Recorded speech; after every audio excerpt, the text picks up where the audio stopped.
السلام علیکم جی، and very warm welcome. آج بڑی انٹرسٹنگ اعداد و شمار کے ساتھ آپ کے ساتھ حاضر ہوا ہوں۔ کل سپریم کورٹ آف پاکستان نے گزشتہ رات 10 بجے یہ جاری کیے ہیں، اور اس میں جو مین چیز ہے وہ یہ ہے، مقدمات کے ڈسپوزل کے حوالے سے ہے کہ کس جج نے کتنے مقدمات نمٹائے۔ گزشتہ جو ہے یہ 2 فروری 2022 سے لے کے 1 فروری 2023 تک کے، یعنی کہ 22 سے 23 فروری تک جو ایک سال گزرا ہے، اس ایک سال میں جبکہ نہ کوئی جج چھٹیوں پہ تھا، مین جسٹس قاضی فائز عیسیٰ صاحب کے حوالے سے ہم کہہ سکتے ہیں کہ وہ پریکٹس اینڈ پروسیجر بل تب آیا ہی نہیں تھا، سیریس اس کا وجود ہی نہیں تھا، تو وہ چیمبر ورک پہ نہیں تھے، ورکنگ پہ تھے، صرف گرمیوں کی چھٹیاں انہوں نے کی تھیں، اور may be some winter vacations بھی انہوں نے شاید اویل کی ہوں۔ اس سارے عرصے کے دوران اگر مقدمات نمٹانے کی ہم بات کریں، جو کہا جاتا ہے کہ چیف جسٹس پہ الزام لگتا ہے کہ وہ مقدمات سرے سے نمٹاتے ہی نہیں ہیں، کہ کیسز کے فیصلے ہی نہیں کرتے، اس لیے پینڈنسی بڑھتی جا رہی ہے بڑھتی جا رہی ہے بڑھتی جا رہی ہے۔ اعداد و شمار ہیں سرکاری، دیکھ لیتے ہیں کیا ہے۔ چیف جسٹس آف پاکستان نے گزشتہ ایک سال میں جو 253 دن ورکنگ ڈیز بنتے تھے، ان میں سے 243 دن وہ اپنے آفس میں آئے، انہوں نے کام کیا، عدالتوں میں بیٹھے، یعنی کہ صرف 10 چھٹیاں انہوں نے کی اس ایک سال کے اندر۔ اس دوران انہوں نے 8796 مقدمات نمٹائے، 8796 مقدمات نمٹائے، ان کے فیصلے کیے۔ یہ وہ فیصلے جو خود چیف جسٹس آف پاکستان نے کیے تھے، لکھے تھے، کسی اور جج نے اگر لکھا تو اس کے جج کے کھاتے میں گیا، وہ چیف جسٹس کے کھاتے میں نہیں آئے گا، یہ پہلی بات کلیئر کر دوں۔ محترم جسٹس فائز عیسیٰ صاحب صرف 188 دنوں میں سپریم کورٹ آف پاکستان تشریف لائے، انہوں نے مقدمات سنے، اور ایک سال کے دوران صرف 1323 مقدمات کے فیصلے کیے، یعنی چیف جسٹس آف پاکستان سے اگر اس کا کمپیریزن کیا جائے تو مجموعی طور پر یہ 7500 سے بھی زائد مقدمات کا ڈفرنس ہے دونوں میں۔ 7500 سے زائد مقدمات نمٹائے ہیں چیف جسٹس آف پاکستان نے as compare to justice Qazi Faez Isa in 1 year. یہ صرف ایک سال کا ڈیٹا آپ کو دے رہا ہوں۔ اس کے بعد ریٹائرڈ ہو گئے ہیں جسٹس مقبول باقر صاحب، جو کہ 4 اپریل 2022 کو ان کی ریٹائرمنٹ ہوئی تھی۔ اس دوران انہوں نے 30 ٹوٹل ورکنگ ڈیز میں کام کیا، اور 555 مقدمات کے فیصلے کیے صرف 30 دنوں میں، کیونکہ وہ پہلے سے بھی کیسز سنتے آ رہے تھے، اس سے پہلے جو پینڈنگ ان کے پاس تھے، ججمنٹس انہوں نے کیونکہ ریٹائرمنٹ کری تھی 23 سے لکھی، 555 مقدمات صرف 30 دنوں میں انہوں نے اس کے فیصلے کر دیے۔ سردار طارق مسعود صاحب جو اس وقت جسٹس فائز عیسیٰ کے بعد سینئر ترین جج ہیں، 158 دن انہوں نے کام کیا، کیونکہ وہ بیچ میں کافی بیمار بھی رہے تھے، ان کی ہیلتھ کے کافی سارے ایشوز تھے، جس کا میں پرسنلی وٹنس بھی ہوں۔ 158 دن میں انہوں نے 3126 ججمنٹس دی ہیں۔ دن ان کے ورکنگ ڈیز جسٹس فائز عیسیٰ سے کافی کم ہے، تقریباً کہہ لیں کہ 30-40 دن انہوں نے کم کام کیا ان سے، اپنی بیماری کی وجہ سے اور چھٹیوں کی وجہ سے۔ اس کے باوجود ان سے کم از کم 2000 کے قریب آلموسٹ مقدمات بنتی ہیں، جو زیادہ نمٹائے ہیں انہوں نے، کیونکہ کرتے ہی سارے کرمنل کیس ہیں، خاص کر وہ لوگ جو جیلوں میں ہیں، جن کی ضمانتوں کے کیسز ہیں یا سزائیں ہوئی ہیں، ان کے کرمنل کیسز محترم سردار طارق صاحب سنتے ہیں، تو ان کا ڈسپوزل ریٹ دیکھیں کتنا ہائی ہے چیف جسٹس کے بعد۔ پھر آتے ہیں جسٹس اعجاز الاحسن صاحب، جن کے اوپر پاناما جج کہہ کے تنقید کی جاتی ہے، کبھی ان کے اوپر اسٹیبلشمنٹ کا جج کہا جاتا ہے، کبھی کہا جاتا ہے یہ ہر چیف جسٹس کے ساتھ گوٹی فٹ کر لیتے ہیں، ان کا تو اس کے علاوہ کام ہی کوئی نہیں ہے۔ ان کا ڈسپوزل ریٹ چیک کریں۔ محترم جسٹس اعجاز الاحسن صاحب نے تقریباً 247 ڈیز کام کیا آؤٹ آف 253، اور 247 چیف جسٹس سے بھی زیادہ ان کی حاضری ہے ویسے سپریم کورٹ آف پاکستان میں، اور اس دوران 247 ڈیز کے اندر انہوں نے 4664 مقدمات کو نمٹایا ہے۔ Second highest disposal rate after chief justice of Pakistan, 4664۔ یہ فیصلے جسٹس اعجاز الاحسن نے کیے ہیں۔ اس دوران جسٹس اعجاز الاحسن کی اگر ہم بات کریں، 236 بینچز کی انہوں نے سربراہی کی ہے، اور 11 جو دن ہیں وہ مختلف بینچز کا وہ حصہ رہے ہیں۔ جسٹس قاضی فائز عیسیٰ کے حوالے سے ایک آخری بات بتا دوں کہ 5 دن وہ حصہ رہے ہیں چیف جسٹس آف پاکستان کے بینچ کا، تو وہ بھی اس میں لکھا ہے، تو اس میں بھی ایک کچھ فیصلے انہوں نے تحریر کیے تھے، جو بعد میں ہم نے رپورٹ بھی کیے تھے، جو ان کے 1323 فیصلے ان میں وہ بھی شامل ہیں۔ پھر اگر بات کریں جسٹس مظہر عالم میاں خیل کی، یہ بھی جو ہے ریٹائر ہو چکے ہیں، انہوں نے 44 اور 36 تقریباً 80 دن کام کیا، اور 538 مقدمات کو نمٹایا، 538 فیصلے کی، ان کا بھی ڈسپوزل ریٹ اچھا تھا۔ اگر ہم بات کریں جیسے سجاد علی شاہ کی، 121 دن انہوں نے کام کیا، ریٹائر ہو گئے وہ بھی، 1720 مقدمات کے انہوں نے فیصلے کیے ہیں۔ اسی طریقے سے مرحوم جسٹس قاضی امین صاحب، یہ بھی ریٹائر ہو گئے ہیں۔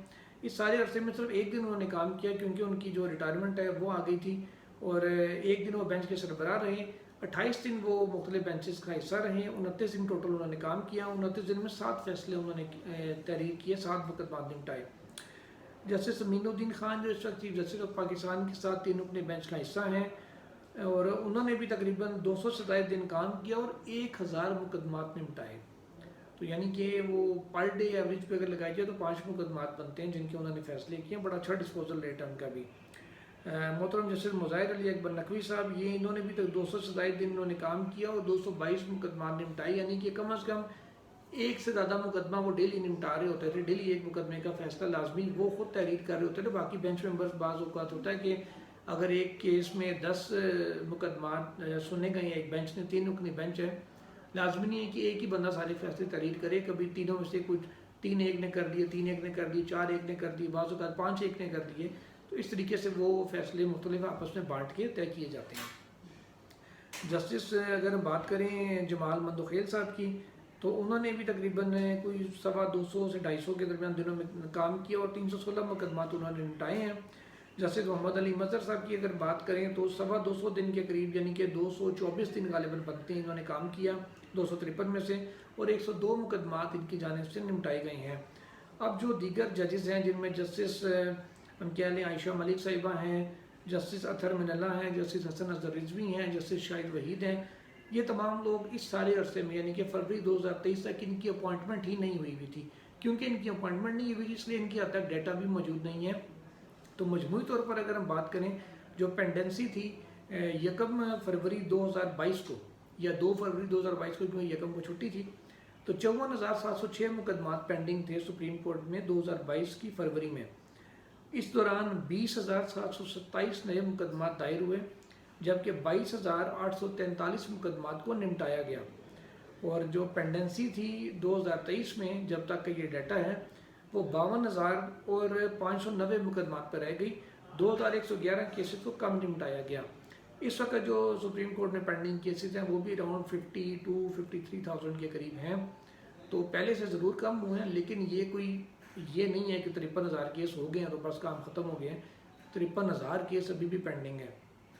اگر بینچز بنیں گے، کام کریں گے تو ڈیفینیٹلی تبھی یہ ہوگا. اگر آپ چیمبر ورک کرتے رہیں گے تو پھر کیسز ڈسپوز آف نہیں ہونے، پھر مقدمات ایسے ہی پینڈنگ ہی رہیں گے. تو یہ ڈسپوزل ریٹ ہے اور اس پہ اب کچھ اس اعداد و شمار کے اوپر کچھ مخصوص طبقہ ہے سپریم کورٹ کا، ان کی چیخیں بھی بہت نکل رہی ہیں. چیخیں ان دا سینس نکل رہی ہیں، وہ کہہ رہے ہیں جناب کہ چیف جسٹس آف پاکستان نے فیصلے کرنے میں بہت ٹائم لگایا، وہ بڑی بڑی دیر روک کے رکھتے تھے فیصلوں کو.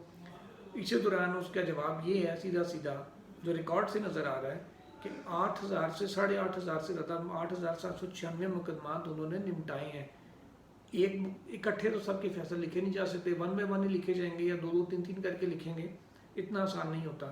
مقابلے میں صرف 1323 ہیں جن کے بارے میں کہا جاتا ہے وہ تو 2 دن میں کیس نمٹا دیتے ہیں، 2 دن میں فیصلہ کر دیتے ہیں. کرنے والے ہوتے تو بھائی 188 دنوں میں 1300 مقدمات سے نہ نمٹاتے. کم از کم ان کا ڈسپوزل ریٹ اس سے ڈبل ٹرپل ہونا چاہیے تھا. تو یہ وہ جو ایک پروپیگنڈا کیا جاتا ہے سپریم کورٹ کے حوالے سے، جو یہ کہا جاتا ہے کہ کیسز کے فیصلے نہیں کرتے، اس حد تک بات درست ہے کہ آرڈیو لیگز کمیشن کی حد تک کہ جو اس پہ اعتراضات ہوئے ہیں ججز پہ وہ 2 ہفتے سے زیادہ، انفیکٹ 3 ویک سے زیادہ ہو گئے، یہ آلموسٹ مہینہ ہو گیا، اس کا فیصلہ نہیں آنا چاہیے تھا.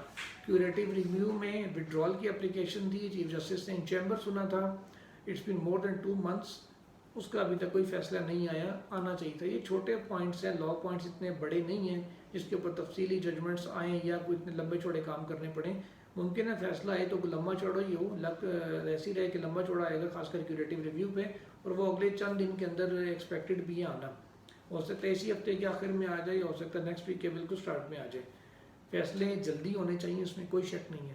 یہ کہنا کہ ہو نہیں رہے یہ بالکل غلط ہے. اعداد و شمار نے ساری کلی کھول دی ہے ان سو کالڈ صحافیوں کی جو چیف جسٹس پہ یہ الزام لگاتے تھے کہ فیصلے ہی نہیں کر رہے. اور چینل دیکھتے رہیں، انشاءاللہ مزید اعداد و شمار کے ساتھ بھی بڑی انٹرسٹنگ چیزیں آگے 2-3 آنے والی ہیں. اگلی ویڈیوز میں انشاءاللہ وہ بھی آپ کو بتاؤں گا کہ کیا کیا کوئی سپریم کورٹ کے اندر آف دی ریکارڈ چل رہا ہے اور کیا آگے ہونے جا رہا ہے. Stay tune. اللہ حافظ.